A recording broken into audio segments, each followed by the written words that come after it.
PSC positive പോയിന്റിൻ്റെ പുതിയൊരു വീഡിയോയിലേക്ക് എല്ലാവർക്കും സ്വാഗതം.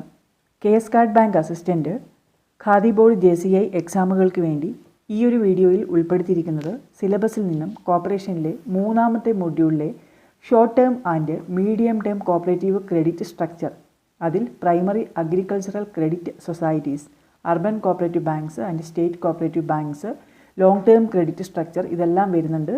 ഇന്ന് നമ്മൾ പഠിക്കാൻ പോകുന്നത് short term and medium term സ്ട്രക്ചറിൽ അപ്പെക്സ് ആൻഡ് പ്രൈമറിയാണ്. പല പോയിന്റുകളും പല ക്ലാസ്സുകളിലായിട്ട് നമ്മൾ പഠിച്ചിട്ടുണ്ട്. മാക്സിമം എല്ലാ പോയിന്റുകളും ഈ ഒരു വീഡിയോയിൽ ഉൾപ്പെടുത്താൻ ശ്രമിച്ചിട്ടുണ്ട്. നമുക്ക് നോക്കാം. വീഡിയോയിലേക്ക് പോകുന്നതിന് മുൻപേ ചാനൽ ആദ്യമായി കാണുന്നവരാണെങ്കിൽ ഒന്ന് സബ്സ്ക്രൈബ് ചെയ്യുക. വീഡിയോയെക്കുറിച്ചുള്ള അഭിപ്രായങ്ങളും നിർദ്ദേശങ്ങളും കമൻറ്റ് ചെയ്യുക. ഇത് classification of societies according two types ഇതിൽ വരുന്നതാണ്. കോപ്പറേറ്റീവ് ലോയിൽ റൂൾ 15 നമ്മൾ പഠിച്ചിട്ടുണ്ടായിരുന്നു. കോപ്പറേറ്റീവ് സൊസൈറ്റികളുടെ ക്ലാസിഫിക്കേഷൻ റൂൾ 15 പ്രകാരമുള്ള ക്ലാസിഫിക്കേഷൻ നടത്തുന്നത് രജിസ്ട്രാറാണ്. അതിൽ ആദ്യത്തേതാണ് ക്രെഡിറ്റ് സൊസൈറ്റീസ്. ക്രെഡിറ്റ് സൊസൈറ്റീസിനെ തന്നെ short term or medium term, long term, other primary credit societies, ഇങ്ങനെ 3 ക്ലാസിഫിക്കേഷൻ വരുന്നുണ്ട്. Short term or medium term ഇത് 2 ടയർ സ്ട്രക്ചറാണ്. അപ്പെക്സ് ലെവലിൽ കേരള സ്റ്റേറ്റ് കോപ്പറേറ്റീവ് ബാങ്ക് അല്ലെങ്കിൽ കേരള ബാങ്ക്, ലോവർ ലെവലിൽ പ്രൈമറി അഗ്രികൾച്ചറൽ ക്രെഡിറ്റ് സൊസൈറ്റീസ് അല്ലെങ്കിൽ PACS. നമ്മൾ ആദ്യം പഠിക്കാൻ പോകുന്നത് പ്രൈമറി അഗ്രികൾച്ചറൽ ക്രെഡിറ്റ് സൊസൈറ്റീസ് അല്ലെങ്കിൽ പാക്സ് ആണ്.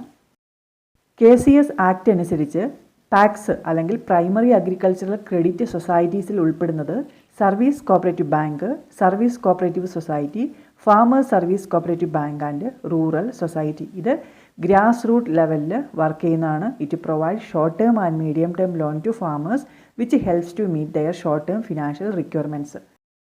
പാക്സ് കാർഷിക വായ്പയാണ് പ്രൊവൈഡ് ചെയ്യുന്നത്. ഇതിൻ്റെ മെയിൻ ഒബ്ജക്റ്റ് എന്ന് പറയുന്നത് to provide loans and advances for agricultural purposes. കാർഷിക ആവശ്യങ്ങൾക്ക് വേണ്ടി ലോൺസ് ആൻഡ് അഡ്വാൻസസ് കൊടുക്കുക എന്നുള്ളതാണ് പാക്സിൻ്റെ പ്രിൻസിപ്പൽ ഒബ്ജക്റ്റ്. പാക്സിനെ ഡിഫൈൻ ചെയ്തിരിക്കുന്നത് KCS ആക്ടിൻ്റെ സെക്ഷൻ 2 സബ്സെക്ഷൻ OAAയിലാണ്. എല്ലാ ഡെഫിനിഷനും വരുന്നത് സെക്ഷൻ 2വിലാണ്. സബ്സെക്ഷൻ OAAയിലാണ് പാക്സിനെ ഡിഫൈൻ ചെയ്തിരിക്കുന്നത്. പാക്സിൻ്റെ ഡെഫിനിഷൻ വരുന്നത് ഇങ്ങനെയാണ്. As per section 2 subsection OAA of KCS act 1969, primary agricultural credit society or PACS means service cooperative society, a service cooperative bank, a farmer service cooperative bank or a rural bank having its area of operation confined to a village, panchayat or municipality, and the primary object or principal business of which is to provide financial accommodation to its members for agricultural purposes or allied agricultural activities. The rate of interest on such loans and advances and the area of operation shall be fixed by the registrar. Section 2 subsection OAAയിലാണ് പാക്സിനെ define ചെയ്തിരിക്കുന്നത്. Definition അനുസരിച്ച് പാക്സിൻ്റെ area of operation എന്ന് പറയുന്നത് village, panchayat or municipality. പാക്സിൻ്റെ area of operation village, panchayat or മുനിസിപ്പാലിറ്റിയാണ്. Agricultural പർപ്പസസിന് വേണ്ടിയിട്ട് ലോൺസ് ആൻഡ് അഡ്വാൻസസ് പ്രൊവൈഡ് ചെയ്യുക എന്നുള്ളതാണ് മെയിനായിട്ടുള്ള ലക്ഷ്യം. ഈ ലോൺസ് ആൻഡ് അഡ്വാൻസസിൻ്റെ ഇൻട്രസ്റ്റ് റേറ്റ് ഫിക്സ് ചെയ്യുന്നത് രജിസ്ട്രാറാണ്. അതുപോലെ ഏരിയ ഓഫ് ഓപ്പറേഷൻ ഫിക്സ് ചെയ്യുന്നതും രജിസ്ട്രാറാണ്. പാക്സിൻ്റെ ഡെപ്പോസിറ്റുകളുടെ ഇൻട്രസ്റ്റ് ഫിക്സ് ചെയ്യുന്നതും രജിസ്ട്രാറാണ്. ഡെപ്പോസിറ്റിൻ്റെ ആയാലും ലോൺസ് ആൻഡ് അഡ്വാൻസസിൻ്റെ ആയാലും ഒക്കെ ഇൻട്രസ്റ്റ് റേറ്റ് പാക്സിൽ ഫിക്സ് ചെയ്യുന്നത് രജിസ്ട്രാറാണ്. ലയബിലിറ്റി ലിമിറ്റഡ് ആണ്. ലിമിറ്റഡ് ലയബിലിറ്റിയിൽ സൊസൈറ്റീസ് രജിസ്റ്റർ ചെയ്യണമെന്ന് പറയുന്ന സെക്ഷൻ ഏതാണ്? സെക്ഷൻ 5 ആണ്. അതുപോലെ പാക്സിൻ്റെ മെമ്പർഷിപ്പ് എന്ന് പറയുന്നത് 3 തരത്തിലുണ്ട്. A class, B class and C class. A class membership provide ചെയ്യുന്നത് individuals residing within or occupying land in the area of operation of the society. സൊസൈറ്റിയുടെ ഏരിയ ഓഫ് ഓപ്പറേഷനിൽ താമസിക്കുന്നവരോ അല്ലെങ്കിൽ സ്വന്തമായി ഭൂമി ഉള്ളവരോ ആണെങ്കിൽ അവർക്കാണ് A ക്ലാസ് മെമ്പർഷിപ്പ് പ്രൊവൈഡ് ചെയ്യുന്നത്. B ക്ലാസ് മെമ്പർഷിപ്പ് കൊടുക്കുന്നത് issue to government, statutory or non statutory body, committee approved by government and local administrative body. C class membership provide ചെയ്യുന്നത് നോമിനൽ ഓർ അസോസിയേറ്റ് മെമ്പേഴ്സിനാണ്. അപ്പം പാക്സിൽ പ്രൈമറി അഗ്രികൾച്ചറൽ ക്രെഡിറ്റ് സൊസൈറ്റീസിൽ membership എന്ന് പറയുന്നത് 3 തരത്തിലുണ്ട്. A class, B class and C class. പാക്സിൻ്റെ management എന്ന് പറയുന്നത് ജനറൽ ബോഡിയിൽ നിക്ഷിപ്തമാണ്. For the day to day administration there is board of management consisting of 7 to 15 members elected by the general body. പാക്സിൻ്റെ അൾട്ടിമേറ്റ് അതോറിറ്റി എന്ന് പറയുന്നത് general ബോഡിയാണ്. Ultimate authority general ബോഡിയിൽ നിക്ഷിപ്തമാണ്. ഡേ ടു ഡേ അഡ്മിനിസ്ട്രേഷന് വേണ്ടിയിട്ട് ഈ ജനറൽ ബോഡി ഒരു ബോർഡ് ഓഫ് ഡയറക്ടേഴ്സ് അല്ലെങ്കിൽ ഒരു managing committee, board of management, board of directors, managing committee എന്നൊക്കെ പറയുന്നത് സെയിം ആണ്. ഈ ബോർഡ് ഓഫ് മാനേജ്മെൻറ്റിനെ ഇലക്ട് ചെയ്യുന്നത് ജനറൽ ബോഡിയാണ്. പാക്സിൻ്റെ മാനേജിംഗ് കമ്മിറ്റിയിൽ മിനിമം 7, അതുപോലെ മാക്സിമം 15, 7 to 15 മെമ്പേഴ്സാണ് ഉണ്ടായിരിക്കുന്നത്. ഈ 15 മെമ്പേഴ്സിനെ ഇലക്ട് ചെയ്യുന്നത് ജനറൽ ബോഡിയിൽ നിന്നാണ്. ഈ മാനേജിംഗ് കമ്മിറ്റിയുടെ കാലാവധി 5 വർഷമാണ്. കാലാവധി എന്ന് പറയുന്നത് 5 years from the date of ഇലക്ഷനാണ്. അത് അങ്ങനെ CSEB ഒക്കെ ചോദിച്ചിട്ടുണ്ട്. അപ്പം മാനേജിംഗ് കമ്മിറ്റിയുടെ ടേം എന്ന് പറയുന്നത് 5 years from the date of election. Managing committee elects president, vice president and other office bearers. ഇങ്ങനെ ഇലക്ട് ചെയ്യപ്പെട്ട മാനേജിംഗ് കമ്മിറ്റിയിൽ നിന്ന് തന്നെ പ്രസിഡന്റിനെയും വൈസ് പ്രസിഡന്റിനെയും മറ്റ് ഓഫീസ് ബെറേഴ്സിനെയും ഇലക്ട് ചെയ്യുന്നു. പാക്സിൻ്റെ മാനേജിംഗ് കമ്മിറ്റിയിൽ ഒരു SC/ST മെമ്പർ ഉണ്ടായിരിക്കും, 3 വുമൺ മെമ്പർ ഉണ്ടായിരിക്കും, 25,000 മുകളിൽ ഡെപ്പോസിറ്റ് ഉള്ള ഒരു ഡെപ്പോസിറ്റ് റെപ്രസെൻറ്റേറ്റീവ് ഉണ്ടായിരിക്കും, 40 വയസ്സ് കൂടാത്ത 2 സീറ്റ് 2 മെമ്പേഴ്സിന് വേണ്ടി റിസർവ് ചെയ്തിട്ടുണ്ട്. അതിൽ ഒരാൾ ജനറൽ കാറ്റഗറിയും ഒരാൾ വുമൺ റിസർവേഷനുമാണ്. ആക്ടിൻ്റെ അമെൻമെൻറ്റിൽ ഈ കാര്യങ്ങളൊക്കെ നമ്മൾ വളരെ ഡീറ്റെയിൽ ആയിട്ട് പഠിച്ചതാണ്. 7 to 15 മെമ്പേഴ്സാണ് മാനേജിംഗ് കമ്മിറ്റിയിൽ ഉണ്ടായിരിക്കുക. Minimum 7, maximum 15. ഇത് കൂടാതെ 2 അംഗങ്ങളെ കോപ്റ്റ് ചെയ്യുകയും ചെയ്യാം.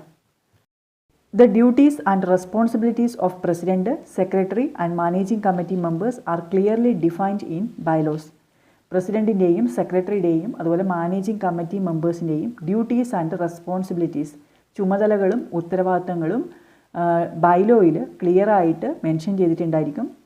ഈ പാക്സിൻ്റെ major internal source of funds എന്ന് പറയുന്നത് ഷെയർ ക്യാപിറ്റലും അതുപോലെ എൻട്രൻസ് ഫീസുമാണ്. റിസർവ് ഫണ്ടിൻ്റെ വോളിയം അനുസരിച്ചാണ് ഒരു പാക്സിൻ്റെ ഗ്രോത്ത് മനസ്സിലാക്കുന്നത്. Reserve fund helps in attracting deposits and creating confidence in the members and outsiders. Reserve fund is used to meet unforeseen losses. ആകസ്മികമായിട്ട് വരുന്ന നഷ്ടങ്ങൾ നികത്തുന്നതിന് വേണ്ടിയിട്ടാണ് റിസർവ് ഫണ്ട് യൂസ് ചെയ്യുന്നത്. The growth of reserve fund depends upon the net profit of the society. സൊസൈറ്റിയുടെ net പ്രോഫിറ്റിനെ ആശ്രയിച്ചിരിക്കും reserve ഫണ്ടിൻ്റെ വോളിയം. നമ്മൾ പഠിച്ചിട്ടുണ്ട്, നെറ്റ് പ്രോഫിറ്റിൻ്റെ 15% കുറയാത്തൊരു എമൗണ്ട് റിസർവ് ഫണ്ടിലേക്ക് സൊസൈറ്റികൾ ട്രാൻസ്ഫർ ചെയ്യണം. ക്രെഡിറ്റ് ലിമിറ്റ് സ്റ്റേറ്റ്മെൻറ്റ് പ്രിപ്പയർ ചെയ്യുന്നത് പാക്സ് ആണ്. പ്രൈമറി അഗ്രികൾച്ചറൽ ക്രെഡിറ്റ് സൊസൈറ്റീസ് ആണ് ക്രെഡിറ്റ് ലിമിറ്റ് സ്റ്റേറ്റ്മെൻറ്റ് പ്രിപ്പയർ ചെയ്യുന്നത്. ക്രെഡിറ്റ് ലിമിറ്റ് സ്റ്റേറ്റ്മെൻറ്റ് 3 വർഷത്തേക്ക് മെയിൻറ്റെയിൻ ചെയ്യേണ്ട ഒരു ഡോക്യുമെൻ്റാണ്. അതുപോലെ പാക്സുമായി ബന്ധപ്പെട്ടൊരു ടേമാണ് linking of credit with marketing. Linking of credit with marketing പാക്സിനെ ഓവർ ഡ്യൂസ് റെഡ്യൂസ് ചെയ്യാനാണ് സഹായിക്കുന്നത്. വായ്പയെ വിപണനവുമായി ബന്ധിപ്പിക്കൽ എന്ന നയം helps the PACS to reduce overdues. സൊസൈറ്റിയിലെ സേഫസ്റ്റ് ലോൺ ഏതാണെന്ന് ചോദിച്ചാൽ ഗോൾഡ് ലോണാണ് ഉത്തരം. Safest loan in a cooperative society is gold loan. അതുപോലെ പാക്സുമായി ബന്ധപ്പെട്ടൊരു ടേമാണ് ഡബിൾ ലോക്ക് സിസ്റ്റം. ഈ സിസ്റ്റത്തിൽ ക്യാഷ്യറും സെക്രട്ടറിയും ക്യാഷ് മാനേജ്മെൻറ്റിൽ ഒരുപോലെ റെസ്പോൺസിബിളാണ്. Both are responsible for cash management. പാക്സിന് ഗോഡൗൺ ബിൽഡ് ചെയ്യുന്നതിന് വേണ്ടിയിട്ട് NCDCയുടെ ഫിനാൻഷ്യൽ അസിസ്റ്റൻസ് ലഭിക്കുന്നുണ്ട്. To build godown, cooperative societies are getting financial assistance from NCDC. Service cooperative ബാങ്കുകളുടെ ചീഫ് എക്സിക്യൂട്ടീവ് സെക്രട്ടറിയാണ്. എന്നാൽ ഫാമേഴ്സ് സർവീസ് കോപ്പറേറ്റീവ് സൊസൈറ്റിയുടെ ചീഫ് എക്സിക്യൂട്ടീവ് മാനേജിംഗ് ഡയറക്ടറാണ്. The chief executive of Service Cooperative Bank is secretary. The chief executive of Farmer Service Cooperative Society is managing director. FSS അല്ലെങ്കിൽ farmers service cooperative society form ചെയ്തത് 1972 RG Saraiya head ആയിട്ടുള്ള national commission on അഗ്രികൾച്ചറിൻ്റെ റെക്കമെൻഡേഷനിലാണ്. 1974 വന്ന TA pi കമ്മിറ്റിയും farmers service cooperative സൊസൈറ്റികളെ recommend ചെയ്തിട്ടുണ്ട്. FSSൻ്റെ maximum population എന്ന് പറയുന്നത് 20,000 ആണ്. Farmers service cooperative സൊസൈറ്റികളിൽ 2/3 മെമ്പേഴ്സും weaker സെക്ഷനിൽ നിന്ന് ഉള്ളവരായിരിക്കും. FSS should manage the marketing and processing of agricultural produce at the members. It should distribute farm requirements and consumer goods. Farmers service cooperative സൊസൈറ്റികൾ farm requirements distribute ചെയ്യുന്നുണ്ട്. Farm requirements മാത്രമല്ല consumer ഗുഡ്സും distribute ചെയ്യുന്നുണ്ട്. Financing bank should bear the cost of establishment of FSS for the first 3 years. ആദ്യത്തെ 3 വർഷം financing bank FSSൻ്റെ cost of establishment വഹിക്കാറുണ്ട്. ടാക്സിൻ്റെ നെറ്റ് പ്രോഫിറ്റ് ഡിസ്ട്രിബ്യൂഷൻ എങ്ങനെയാണെന്ന് നോക്കാം. Not less than 15% of net profit ഈ set apart to reserve fund. Reserve ഫണ്ടിലേക്ക് net പ്രോഫിറ്റിൻ്റെ 15% കുറയാത്ത എമൗണ്ട് നീക്കിവെക്കണം. എഡ്യൂക്കേഷൻ ഫണ്ടിലേക്ക് not more than 5%. Professional education ഫണ്ടിലേക്ക് 5%. മെമ്പർ റിലീഫ് ഫണ്ടിലേക്ക് 10%. അഗ്രികൾച്ചറൽ ക്രെഡിറ്റ് സ്റ്റെബിലൈസേഷൻ ഫണ്ടിലേക്ക് 7%. Common good fund 10%. Dividend not more than 25%. Dividend കൊടുക്കുന്നത് എന്തിൻ്റെ ബേസിസിലാണെന്ന് ഒരു പ്രീവിയസ് ക്വസ്റ്റ്യൻ ഉണ്ടായിരുന്നു CSEBക്ക്. On the basis of share ക്യാപിറ്റലാണ്. Dividend not more than 25% on the basis of share capital. അപ്പം ഇതൊക്കെയാണ് നെറ്റ് പ്രോഫിറ്റ് ഡിസ്ട്രിബ്യൂഷൻ. KCS ആക്ടിൻ്റെ സെക്ഷൻ 56 നെറ്റ് പ്രോഫിറ്റിൻ്റെ ഡിസ്ട്രിബ്യൂഷനെ കുറിച്ച് പറയുന്നത്. അതിൽ തന്നെ 56(1) പറഞ്ഞിരിക്കുന്ന റിസർവുകളെല്ലാം സ്റ്റാറ്റ്യൂട്ടറി റിസർവുകളാണ്. എന്തായാലും മെയിൻറ്റെയിൻ ചെയ്യേണ്ടതാണ്. Statutory reserve, reserve fund, cooperative education fund, member relief fund, professional education fund ഇതെല്ലാം സ്റ്റാറ്റ്യൂട്ടറി റിസർവുകളിൽ ഉൾപ്പെടുന്നതാണ്. അടുത്തത് പാക്സുമായി ബന്ധപ്പെട്ട കുറച്ച് ഇമ്പോർട്ടൻ്റ് ആയിട്ടുള്ള ടേമുകൾ നോക്കാം. Agricultural credit stabilisation fund, double lock system, കെട്ട് തെങ്ങ് scheme, crop loan system, linking of credit with marketing, credit limit statement, member relief fund. Agricultural credit stabilisation fund, double lock system, കെട്ട് തെങ്ങ് scheme, crop loan system, linking of credit with marketing, credit limit statement, member relief fund. ഇതൊക്കെയാണ് പാക്സുമായി ബന്ധപ്പെട്ട terms. ഇത്രയും കാര്യങ്ങളാണ് primary agricultural credit societies അല്ലെങ്കിൽ പാക്സിനെ കുറിച്ച് പഠിക്കാനുള്ളത്. ഇത് short term and medium term credit സ്ട്രക്ചറിൻ്റെ ലോവർ ലെവൽ അല്ലെങ്കിൽ പ്രൈമറി ലെവലിലുള്ളതാണ്. അപ്പെക്സ് ലെവലിലുള്ളതാണ് കേരള ബാങ്ക്. അടുത്തത് നമ്മൾ പഠിക്കാൻ പോകുന്നത് കേരള ബാങ്കിനെ കുറിച്ചാണ്. Kerala bank is the apex bank for medium term and short term credit cooperatives. Medium term or short term credit സ്ട്രക്ചറിൽ അപ്പെക്സ് ലെവലിൽ വരുന്ന ബാങ്കാണ് കേരള ബാങ്ക് അല്ലെങ്കിൽ Kerala state cooperative bank. Establish ചെയ്തത് 1956. കേരള ബാങ്കിൻ്റെ ഹിസ്റ്ററി നമ്മൾ പഠിച്ചിരിക്കേണ്ടതുണ്ട്. കേരള സ്റ്റേറ്റ് കോപ്പറേറ്റീവ് ബാങ്കായ വർഷമാണ് 1956. ഹെഡ് ക്വാർട്ടേഴ്സ് വരുന്നത് തിരുവനന്തപുരത്താണ്. കോപ്പറേറ്റീവ് മൂവ്മെൻറ്റിൻ്റെ കീ സ്റ്റോൺ എന്ന് പറയുന്നത് കേരള ബാങ്കാണ്. കേരളത്തിലെ കോപ്പറേറ്റീവ് മൂവ്മെൻറ്റിൻ്റെ കീ സ്റ്റോൺ എന്ന് പറയുന്നത് കേരള ബാങ്ക് അല്ലെങ്കിൽ കേരള സ്റ്റേറ്റ് കോപ്പറേറ്റീവ് ബാങ്കാണ്. ഇതാണ് ഇന്ത്യയിലെ first scheduled cooperative bank. First scheduled cooperative bank in India is Kerala state cooperative bank. ഇന്ത്യയിലെ ആദ്യത്തെ സ്റ്റേറ്റ് കോപ്പറേറ്റീവ് ബാങ്ക് ഏതാണെന്ന് ചോദിച്ചാൽ അത് തമിഴ്നാട് സ്റ്റേറ്റ് കോപ്പറേറ്റീവ് ബാങ്കാണ്. എന്നാൽ ഇന്ത്യയിലെ ആദ്യത്തെ ഷെഡ്യൂൾഡ് കോപ്പറേറ്റീവ് ബാങ്ക് ഏതാണെന്ന് ചോദിച്ചാൽ അത് ഉത്തരം കേരള സ്റ്റേറ്റ് കോപ്പറേറ്റീവ് ബാങ്ക് അല്ലെങ്കിൽ കേരള ബാങ്കാണ്.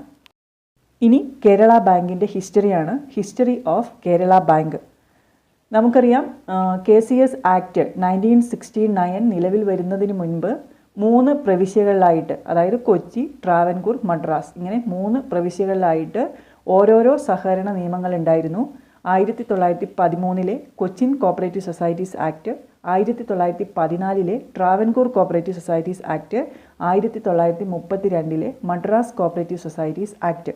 ഈ 3 നിയമങ്ങളും കൂടി കമ്പൈൻ ചെയ്തിട്ടാണ് 1969 കേരള സഹകരണ നിയമം അല്ലെങ്കിൽ KCS ആക്ട് നിലവിൽ വരുന്നത്. ഇതിൽ 1914 ട്രാവൻകൂർ കോപ്പറേറ്റീവ് സൊസൈറ്റീസ് ആക്ട് പ്രകാരം 1915 രജിസ്റ്റർ ചെയ്ത ബാങ്കാണ് ട്രിവാൻഡ്രം സെൻട്രൽ കോപ്പറേറ്റീവ് ബാങ്ക്.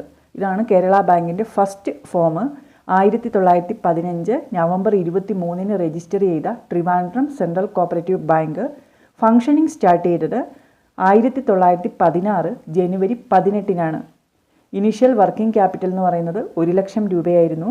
അപ്പോൾ Trivandrum central cooperative bank register ചെയ്തത് 1915 നവംബർ 23-ന്, ഫംഗ്ഷനിങ് സ്റ്റാർട്ട് ചെയ്തത് 1916 ജനുവരി 18-നാണ്.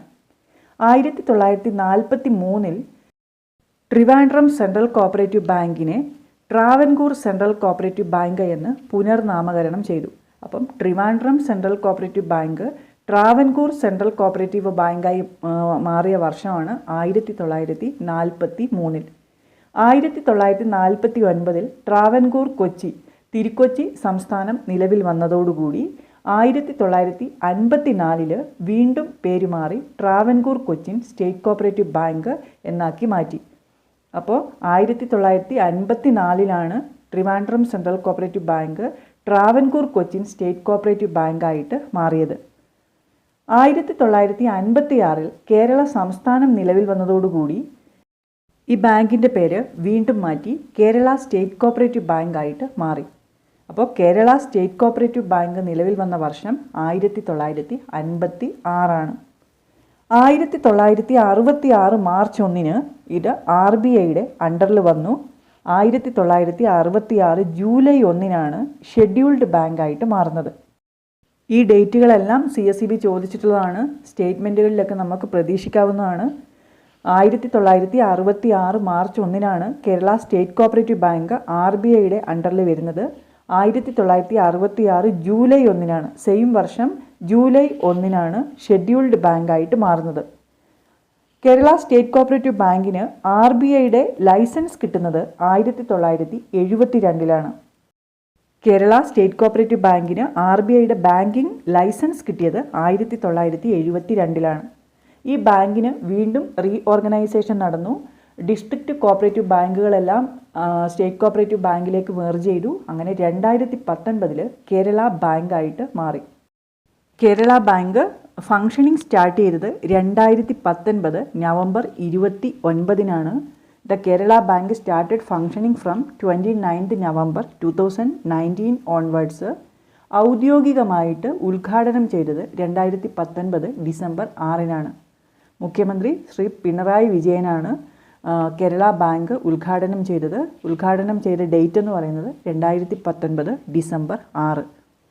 2020 നവംബർ 27-നാണ് ഫസ്റ്റ് മാനേജിംഗ് കമ്മിറ്റി കോൺസ്റ്റിറ്റ്യൂട്ട് ചെയ്യുന്നത്. കേരള ബാങ്കിൻ്റെ ഫസ്റ്റ് പ്രസിഡൻ്റാണ് Gopi Kottamurikkal. First vice president MK Kannan, first chairman V Raveendran, first CEO PS Rajan, first managing ഡയറക്ടറാണ് PS രാജൻ. അപ്പോൾ 1915-ൽ രജിസ്റ്റർ ചെയ്ത ട്രിവാൻഡ്രം സെൻട്രൽ കോപ്പറേറ്റീവ് ബാങ്ക് ഇപ്പോൾ നിലവിലുള്ള കേരള ബാങ്കായി മാറിയത് ഇങ്ങനെ പല സ്റ്റേജുകളിലൂടെയാണ്. കേരള സ്റ്റേറ്റ് കോപ്പറേറ്റീവ് ബാങ്കിലേക്ക് അഫിലിയേറ്റ് ചെയ്ത ഫസ്റ്റ് ബാങ്കാണ് Malabar central cooperative bank. Malabar central cooperative bank is the bank which first affiliated to Kerala state cooperative bank. Malabar central cooperative bank form ചെയ്തത് 1917-ലാണ്. കേരളത്തിലെ സഹകരണ സ്ഥാപനങ്ങളെയും നബാർഡിനെയും തമ്മിൽ കണക്ട് ചെയ്യുന്നത് കേരള ബാങ്കാണ്. കേരള ബാങ്കിൻ്റെ ജനറൽ ബോഡിയിൽ A ക്ലാസ് മെമ്പേഴ്സ് ഉണ്ടായിരിക്കും. അതുപോലെ എക്സ് ഒഫീഷ്യോ ഡയറക്ടേഴ്സ് ഉണ്ട്. ഗവൺമെൻറ് നോമിനേറ്റ് ചെയ്യുന്ന ഡയറക്ടേഴ്സും ഉണ്ട്. The general body of the Kerala Bank shall consist of delegates of the A class members, ex officio directors, directors nominated by the government. ഈ A class members എന്ന് പറയുന്നത് പാക്സിൻ്റെയും primary agricultural credit സൊസൈറ്റീസിലെയും urban cooperative ബാങ്കിൻ്റെയും റെപ്രസെൻറ്റേറ്റീവ്സിനെയാണ് A class members എന്ന് പറയുന്നത്. അപ്പോൾ കേരള ബാങ്കിൻ്റെ ജനറൽ ബോഡിയിൽ ഈ A ക്ലാസ് മെമ്പേഴ്സും അതുപോലെ എക്സ് ഒഫീഷ്യോ ഡയറക്ടേഴ്സും ഗവൺമെൻറ് നോമിനേറ്റ് ചെയ്യുന്ന ഡയറക്ടേഴ്സും ഉണ്ടായിരിക്കും. കേരള ബാങ്കിൻ്റെ ബോർഡ് ഓഫ് ഡയറക്ടേഴ്സ്, അതായത് മാനേജിംഗ് കമ്മിറ്റിയിൽ 21 അംഗങ്ങളാണുള്ളത്. അതിൽ 15 പേർ A ക്ലാസ് മെമ്പേഴ്സാണ്. 15-ൽ 14 പേര് ഓരോ ജില്ലകളിൽ നിന്നുള്ള പാക്സിൻ്റെ റെപ്രസെൻറ്റേറ്റീവ്സും ഒരാൾ അർബൻ കോപ്പറേറ്റീവ് ബാങ്കിൻ്റെ റെപ്രസെൻറ്റേറ്റീവുമാണ്. അങ്ങനെ 15 A ക്ലാസ് മെമ്പേഴ്സ്. ഈ 15 A ക്ലാസ് മെമ്പേഴ്സിൽ 10 മെമ്പേഴ്സ് ജനറൽ കാറ്റഗറിയാണ്, ജനറൽ റിസർവേഷനാണ്. 3 മെമ്പേഴ്സ് വുമൺ റിസർവേഷനാണ്. 1 മെമ്പർ SC/ST റിസർവേഷനാണ്. 21-ൽ 15 മെമ്പേഴ്സ് നമ്മൾ പറഞ്ഞു കഴിഞ്ഞു. 2 ഇൻഡിപെൻഡൻറ്റ് പ്രൊഫഷണൽ ഡയറക്ടേഴ്സ് ഉണ്ട്. ഇവരെ നോമിനേറ്റ് ചെയ്യുന്നത് ഗവൺമെൻറ്റാണ്. 2 independent professional directors nominated by the government and 4 ex officio members. 15 2 17, പിന്നെ 4 എക്സ് ഒഫീഷ്യോ മെമ്പേഴ്സ്. അങ്ങനെ 21 മെമ്പേഴ്സാണ് കേരള ബാങ്കിൻ്റെ മാനേജിംഗ് കമ്മിറ്റിയിലുള്ളത്. ഈ 4 എക്സ് ഒഫീഷ്യോ മെമ്പേഴ്സ് എന്ന് പറയുന്നത് secretary of corporation, registrar of cooperative societies, chief general manager NABARD regional office Kerala, managing director Kerala state cooperative bank. Kerala ബാങ്കിൻ്റെ chief executive managing ഡയറക്ടറാണ്. അദ്ദേഹം ഈ എക്സ് ഒഫീഷ്യോ മെമ്പേഴ്സിൽ, മാനേജിംഗ് കമ്മിറ്റിയിലെ എക്സ് ഒഫീഷ്യോ മെമ്പേഴ്സിൽ ഉൾപ്പെടുന്ന ആളാണ്.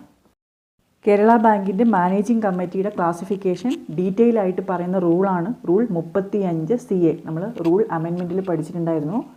കേരള ബാങ്കിൻ്റെ മാനേജിംഗ് കമ്മിറ്റിയുടെ ക്ലാസിഫിക്കേഷനെ കുറിച്ച് പറയുന്ന റൂളാണ് റൂൾ 35 CA. ഇത് പുതിയതായിട്ട് അമെൻമെൻറ്റിൽ കൂട്ടിച്ചേർത്ത ഒരു റൂളാണ്. കേരള ബാങ്കിൻ്റെ മാനേജിംഗ് കമ്മിറ്റിയിൽ അല്ലെങ്കിൽ ബോർഡ് ഓഫ് ഡയറക്ടേഴ്സിൽ 21 അംഗങ്ങളാണ് നമ്മൾ പഠിച്ചു. എന്നാൽ കേരള ബാങ്കിൻ്റെ ബോർഡ് ഓഫ് മാനേജ്മെൻറ്റിൽ എത്ര അംഗങ്ങളാണെന്ന് ചോദിച്ചാൽ ഉത്തരം 12 അംഗങ്ങളാണ്. ബോർഡ് ഓഫ് ഡയറക്ടേഴ്സാണ് ഈ ബോർഡ് ഓഫ് മാനേജ്മെൻറ്റിനെ കോൺസ്റ്റിറ്റ്യൂട്ട് ചെയ്യുന്നത് as per the guidelines of RBI. RBI guidelines അനുസരിച്ച് ബോർഡ് ഓഫ് ഡയറക്ടേഴ്സ് അല്ലെങ്കിൽ മാനേജിംഗ് കമ്മിറ്റി ബോർഡ് ഓഫ് മാനേജ്മെൻറ്റിനെ കോൺസ്റ്റിറ്റ്യൂട്ട് ചെയ്യുന്നു. ഇതിൽ 12 അംഗങ്ങളാണ് ഉണ്ടാവുക, not more than 12 members. Kerala ബാങ്കിൻ്റെ മാനേജ്മെൻറ്റ് നമ്മൾ പഠിച്ചു കഴിഞ്ഞു. കേരള ബാങ്കിനെ ഡിഫൈൻ ചെയ്തിരിക്കുന്നത് KCS ആക്ടിൻ്റെ സെക്ഷൻ 2 സബ്സെക്ഷൻ KAയിലാണ്. Section 2 subsection KA of KCS act 1969 defines Kerala bank. Kerala ബാങ്കിൻ്റെ മെയിൻ സോഴ്സ് ഓഫ് ഫണ്ട് എന്ന് പറയുന്നത് share capital, deposits and borrowings ആണ്. The principal state partnership fund is maintained by Kerala bank. Principal state partnership fund maintain ചെയ്യുന്നത് കേരള ബാങ്കാണ്. CSEB repeated ആയിട്ട് ചോദിക്കുന്ന ഒരു പോയിൻ്റാണ്. Principal state partnership fund maintain ചെയ്യുന്നത് കേരള ബാങ്കാണ്. സമൃദ്ധി കാർഡ്, കോ ബാങ്ക് കാർഡ്, ഇത് രണ്ടും Kerala state cooperative bank issue ചെയ്യുന്ന ക്രെഡിറ്റ് കാർഡുകളാണ്. The credit card issued by Kerala state cooperative bank is Samruddhi cards and co bank cards. ക്യാംകോയ്ക്ക് ഫിനാൻസ് കൊടുക്കുന്നത് കേരള സ്റ്റേറ്റ് കോപ്പറേറ്റീവ് ബാങ്കാണ്. നമ്മൾ പഠിച്ചിട്ടുണ്ട്.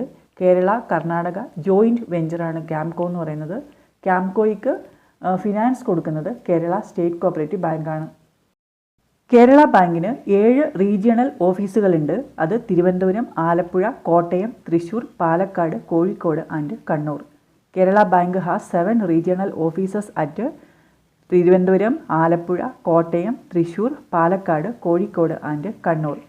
കേരള ബാങ്കിൻ്റെ ഫിനാൻഷ്യൽ ഓഡിറ്റ് ചെയ്യുന്നത് ചാർട്ടേഡ് അക്കൗണ്ടൻറ്റ് അല്ലെങ്കിൽ ചാർട്ടേഡ് അക്കൗണ്ടൻറ്റ് ഫേം ആണ്. അഡ്മിനിസ്ട്രേറ്റീവ് ഓഡിറ്റ് ചെയ്യുന്നത് ഡിപ്പാർട്ട്മെൻറ്റൽ ഓഡിറ്റേഴ്സാണ്.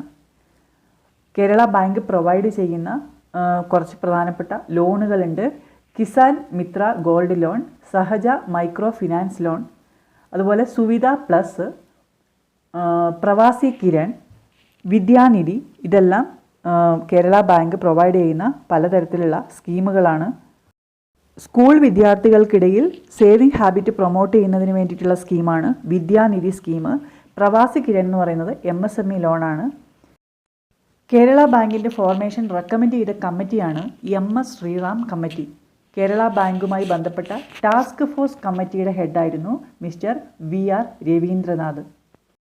കേരള ബാങ്കിൻ്റെ ഇപ്പോഴുള്ള പുതിയ ലോഗോയും അതുപോലെ കേരള ബാങ്ക് എന്ന ബ്രാൻഡ് നെയിമും നിലവിൽ വന്നത് 2020 ജനുവരി 20-നാണ്. 2020 ജനുവരി 20-നാണ് കേരള ബാങ്കിൻ്റെ പുതിയ ലോഗോ വന്നത്. അതുപോലെ കേരള ബാങ്ക് എന്ന ബ്രാൻഡ് നെയിം വന്നത് 2020 ജനുവരി 20-നാണ്. മലപ്പുറം ഡിസ്ട്രിക്റ്റ് കോപ്പറേറ്റീവ് ബാങ്ക് ഒഴികെയുള്ള 13 ഡിസ്ട്രിക്റ്റ് കോപ്പറേറ്റീവ് ബാങ്കുകളാണ് കേരള സ്റ്റേറ്റ് കോപ്പറേറ്റീവ് ബാങ്കിൽ ആദ്യം മെർജ് ചെയ്തത്. Malappuram district cooperative bank Kerala ബാങ്കിൽ മെർജ് ചെയ്തത് 2023 ജനുവരി 12-നാണ്. 2023 ജനുവരി 12-നാണ് Malappuram district cooperative bank Kerala ബാങ്കിൽ മെർജ് ചെയ്തത്. നോമിനൽ മെമ്പർ അല്ലെങ്കിൽ അസോസിയേറ്റ് മെമ്പറിന് ഡിവിഡൻഡ് കൊടുക്കുന്ന ബാങ്ക് ഏതാണെന്ന് ചോദിച്ചാൽ അത് കേരള ബാങ്കാണ്. കേരള ബാങ്ക് നോമിനൽ മെമ്പേഴ്സിനും ഡിവിഡൻഡ് കൊടുക്കാറുണ്ട്. KCS ആക്ടിൻ്റെ സെക്ഷൻ 14A അനുസരിച്ചാണ് കേരള ബാങ്ക് രൂപം കൊണ്ടത്. KCS ആക്ടിൻ്റെ സെക്ഷൻ 14A അനുസരിച്ചാണ് കേരള ബാങ്ക് രൂപം കൊണ്ടത്. കേരള ബാങ്കിൻ്റെ ഇപ്പോഴത്തെ പ്രസിഡന്റ് P. മോഹനാണ്. കേരള ബാങ്കിൻ്റെ ആദ്യത്തെ പ്രസിഡന്റ് ഗോപി കോട്ടമറിക്കൽ, നിലവിലെ പ്രസിഡന്റ് പി മോഹനൻ. കേരള ബാങ്കിൻ്റെ ആദ്യത്തെ വൈസ് പ്രസിഡന്റ് MK കണ്ണനാണ്. നിലവിൽ TV Rajesh.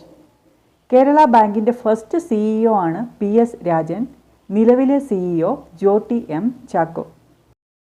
Short term and medium term credit സ്ട്രക്ചറിൽ 2 ടയർ സ്ട്രക്ചർ ദ്വിതല സംവിധാനമാണ് കേരളത്തിലുള്ളത്. പ്രൈമറി ലെവലിൽ primary agricultural credit society, apex ലെവലിൽ കേരള ബാങ്ക്. ഇതാണ് ഇന്നത്തെ ക്ലാസ്സിൽ നമ്മൾ പഠിച്ചു കഴിഞ്ഞത്. ഈ വീഡിയോ നിങ്ങൾക്ക് ഉപകാരപ്രദമായി എങ്കിൽ ലൈക്ക് ചെയ്യുക, കമൻറ്റ് ചെയ്യുക.